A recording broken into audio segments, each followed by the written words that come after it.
All right, welcome to Witchpolice Radio. Last time I had Pink Snot on the show was actually only one member of the band. I have the whole band here now, which is kind of cool. It's always fun to try to talk to a bunch of people at once over the internet.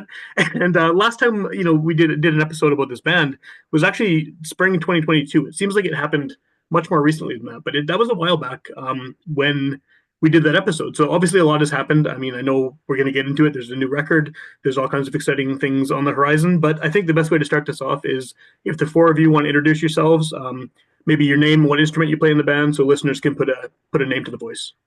So whoever wants to go first. I'm Brandon. I play bass and I do vocals.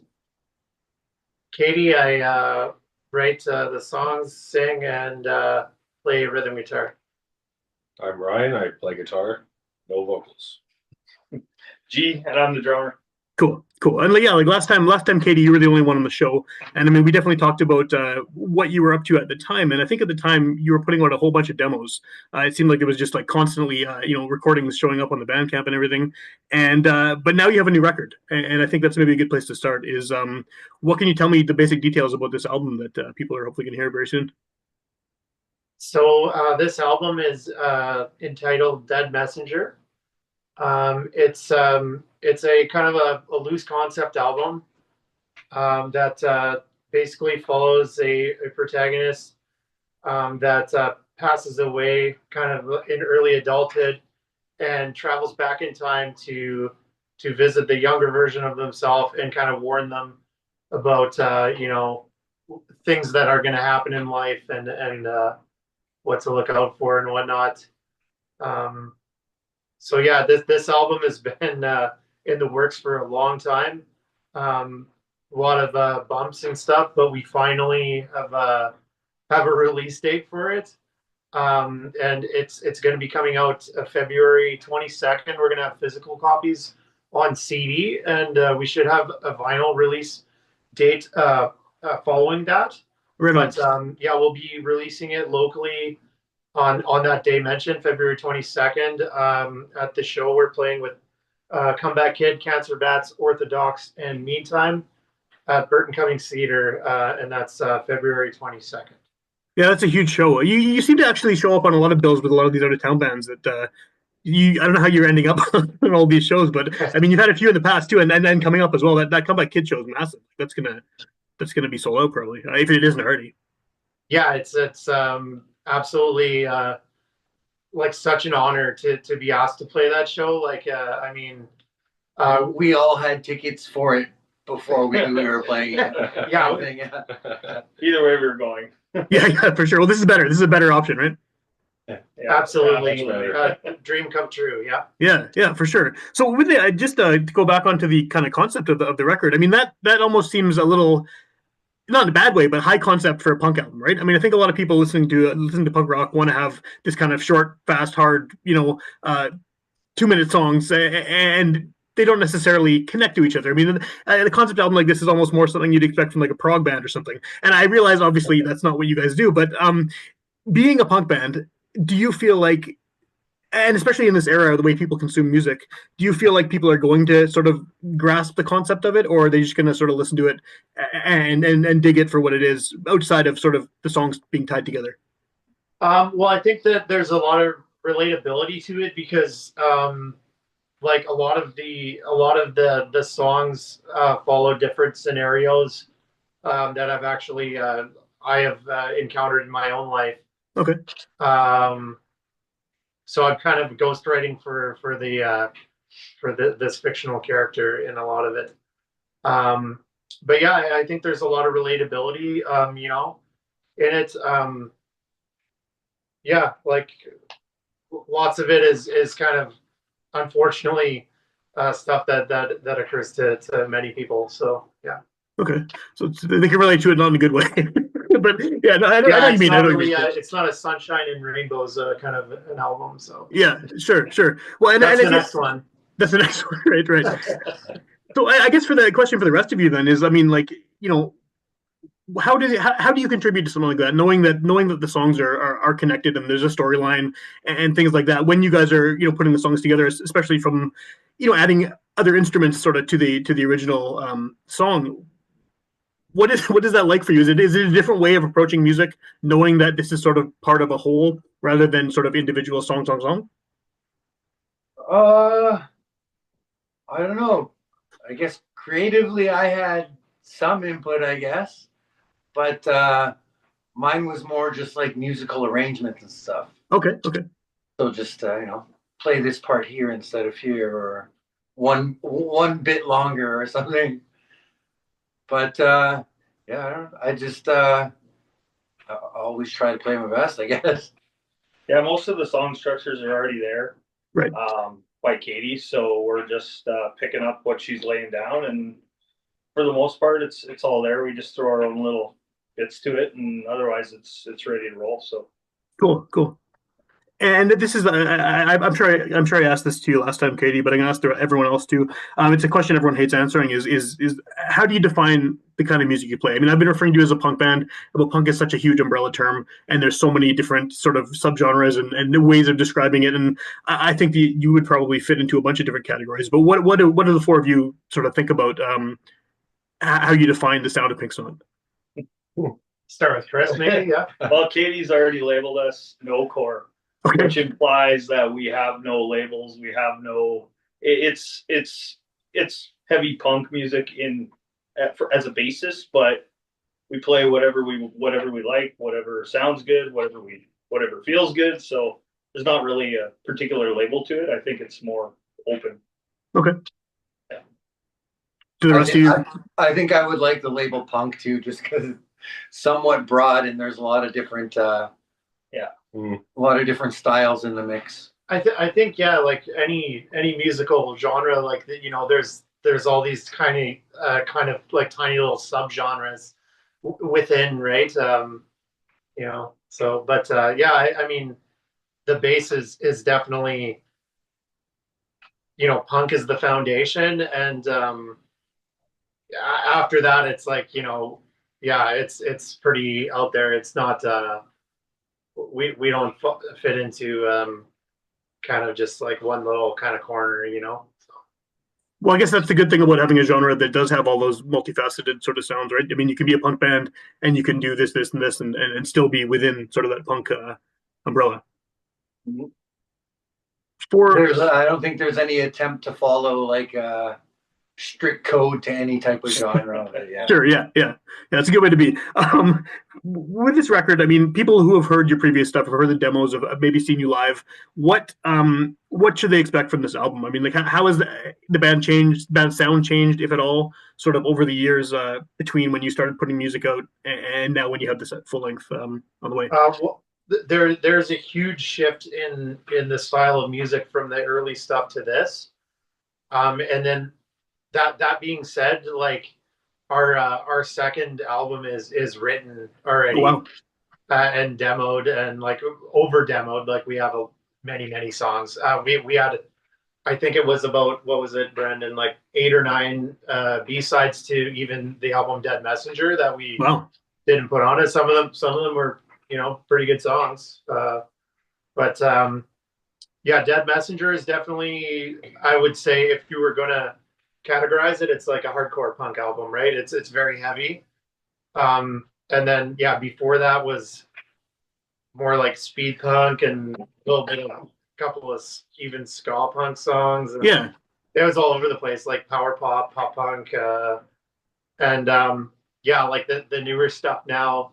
That is because Dead Messenger took so long. Like I said, we have another album ready, which is great though. It's always good to have more than less. This is kind of like I would say an evolution from the hardcore punk. Like there's still hardcore punk in it, but there's a lot more into that. But I mean, we won't really talk about that too much more because we'll leave that for a surprise. But for sure. But yeah, so we're never wanting to really kind of stay the same, right? Like I don't know. Well, then life's too short, right? Maybe a question off of that previous question would be then, you said you have another album already sort of ready to go when this one's just coming out.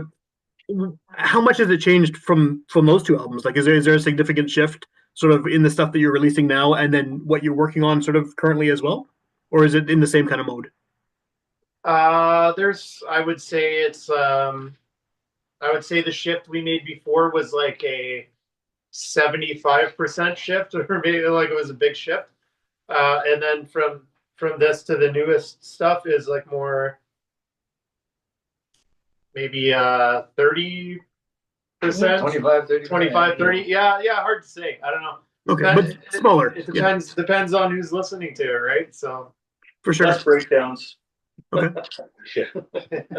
Was the big shift, was that something that you did deliberately, or is that just sort of how the songs evolved over the time of being a band? Well, when I started to, so I wrote the first song for this album, and then knowing that okay, this is what I want to do with it, and then kind of everything just followed suit into that, stylistic wise. But there was other songs that I wrote, not too many in that time period, but there was other songs that I wrote that were not of the same style, but those ones like aren't even the B-sides from that album. They were just Okay. kind of extra stuff I wrote. So obviously you're a very prolific writer, though. I mean, even before you were releasing so much stuff on Bandcamp, and you have all these B-sides and other songs. Like how many songs does this band have, if you had to guess, like in total? How big is the Pink Snot songbook? I'd say we probably have like well over 50, maybe even 100. probably about 100. Yeah. Wow. And are they all songs that you know enough that you could just pull out at a show, or are there some of them that are No. deep background? No, there's songs that I've written that I don't even remember how to play. So And, yeah. and there's songs that I've probably never even learned how to play yet. Yeah. Right. Yeah. So then, how do you decide with that big of a catalog of songs to choose from? How do you decide which ones you're going to be doing? I mean, first of all, to put on a record, and secondly, just to play live. I mean, are you focusing mainly on new stuff, or do you go back to some of those older songs and sort of maybe revamp them or use them in current sets? Well, like the stuff from when the band was, in our infancy, like that stuff that we played live. Ryan and Chris weren't members yet. Okay. So like kind of like when they joined was like, it was a perfect timing because that's when I pretty much had just started writing. Maybe I was like 3 songs into the Dead Messenger album. So yeah, we don't play any of that, any of the stuff that predates Dead Messenger anymore. And that makes sense. Moving forward, I don't know if I even would, like maybe, but I mean, there's not really a need to go back to that. I mean, Sure. Well, I guess maybe a better way of approaching that question then is: do the songs on this album, do they seem old to you at this point? Now that you have other stuff that's already sort of on the go, like does it? Obviously, it's new to people hearing it for the first time, and that's exciting. And you get to play all these songs live, and people will know it because they've heard the record. But does it seem like you've sort of already moved beyond those songs? Not in that something wrong with those songs, but just in terms of the evolution of the band. Like, do you feel like you've already a couple steps ahead of where you were when you recorded these? definitely, yeah. I would say, yeah, For sure. 100%. Yeah. I did have a follow-up question. I had something in my mind, but like, so if people see you live, they're gonna probably see something that's a little bit more refined, I guess, and more honed into the sound that you want than they're even here on the record, right? I mean, the record has obviously the sound you're going for, but if you've, like you said, moved a couple steps on from that, it's probably gonna be even tighter, better, all that stuff. Hopefully. yeah. No, like we haven't played anything like brand new. We played We played one song. one song at only one show. Okay. And we're not playing it like at our next 2 shows, most likely. Okay. We just kind of, it felt like it was a good time to try it out, But that's actually a track that we recorded at Private Ear as well with John Paul Peters. So it was, yeah. With a big show like this Comeback Kid one that's coming up soon, obviously you're not a new band, but you might be new to a lot of people at that show who are coming to see Cancer Bounce or Comeback Kid or whoever. How do you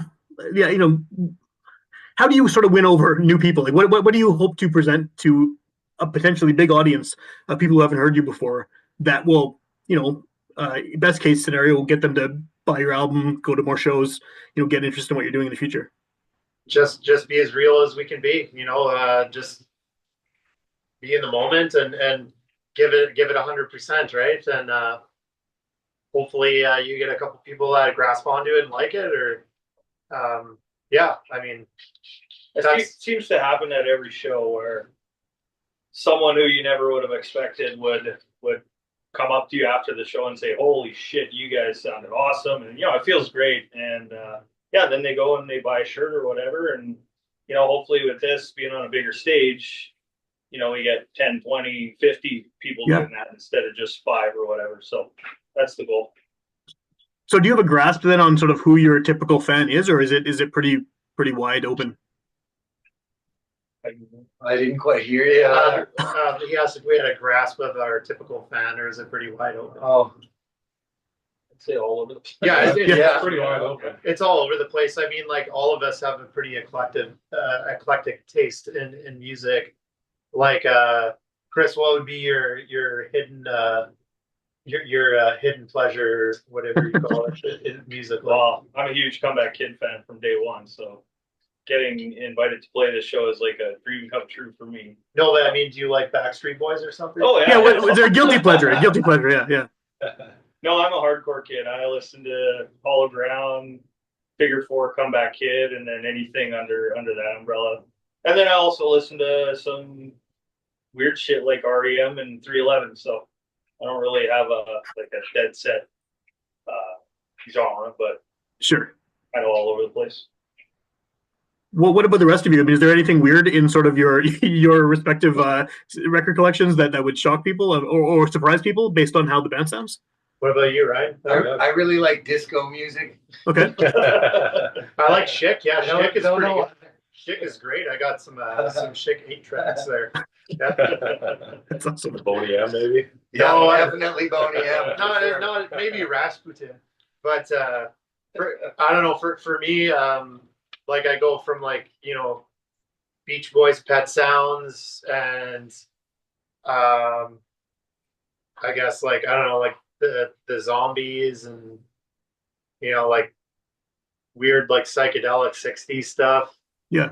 I even I listen to Venom and yeah. And Venom is awesome though. Venom is a great band, yeah. And I was listening to Debbie Gibson the other day. So I mean, it's a big range. Yeah. Yeah, I don't yeah. What about you, Ryan? Yeah, I'm all over the place. I like a bit of everything. I mean, I grew up with all the Bat Records and Epitaph stuff, and sure, like a lot of metal. I got a little bit of everything upstairs. I got some Rush, I got some Supertramp, some reggae stuff. Right on. Yeah. Where can people hear this? I mean, obviously at the time we're recording this, you have a bunch of shows happening. People can presumably get a record at some of your upcoming shows once it's out. What's the best way for people to find out, first of all, where you're playing next, and then secondly, where they can hear your music? Well, you could, if you're going to go on the internet to listen to us, I guess Bandcamp. Okay. I'm not a huge fan of a lot of streaming platforms, because they screw over musicians. They sure do. But yeah, Bandcamp for sure. We'll have our stuff on there, or you can buy a physical copy of a CD, or like I said, vinyl soon. And then cool. I keep our Facebook pretty active, and we have an Instagram as well. We're the only Pink Snot. So there's a music video on YouTube. Oh, right on. Yeah. I think I saw that. Yeah. Awesome. Yeah. It's weird that you're the only Pink Snot. I mean, not that it seems like a name that a bunch of people would jump on, but that's kind of good to get the only name of that for all the social media accounts and shit. Yeah. Sure, yeah. Don't need the blue check mark yet. That's right. Yeah. You're the only one. Yeah. You don't need to pay that $8 a month or whatever it is. So Meta verified. Right. Yeah. I think that costs a lot more than that. But yeah. So you have the show. I mean, obviously the show coming up at the Burton Cummings Theater. I think you were saying before we started, you have another one coming up in March at Side Stage. What are the details on that show? Yeah. So that's it's with Ignite and Death by Stereo. Cool. There's another Both. big name band, the big name bands that you got on the bill with. Definitely fan of both bands with that bill for sure too. Cool. And what's the date on that one? March 13th at March Side 13th. Stage. Awesome. And then when does the That's a actual? new venue, eh? Yeah. It'll be my first time playing that venue too. Yeah. Yeah, I haven't been there yet either. I've looked in the window. I've been at park shows and then like kind of walked over and peeked in there, but I haven't actually been inside. It looks cool though. I haven't been Yeah. inside yet. I've seen pictures on like Instagram and stuff. But Yeah, me too. Yeah, About that one. it'll be nice. Be nice to see a new venue. for Thanks, sure. Mark. Right on. And then when does the actual record come out? Like, what is the actual release date of this album? February 22nd, and you can buy it online as well from River Monster Records. Okay. They're in the States though, so I mean, like for any of our American fans, it'll be easier for them to buy it there. But we'll have copies up here. So yeah, I mean, if anyone in Canada wants to buy any, we'll just ship them ourselves or whatever. Right on. Maybe we'll put some merch on Bandcamp too. I'm not sure about that yet. Cool. Okay. Well, people should check out the Bandcamp obviously and watch for that, and then come to your shows. I mean, those both sound like pretty good shows. Anyway, plus you guys playing too, which is very cool. So yeah,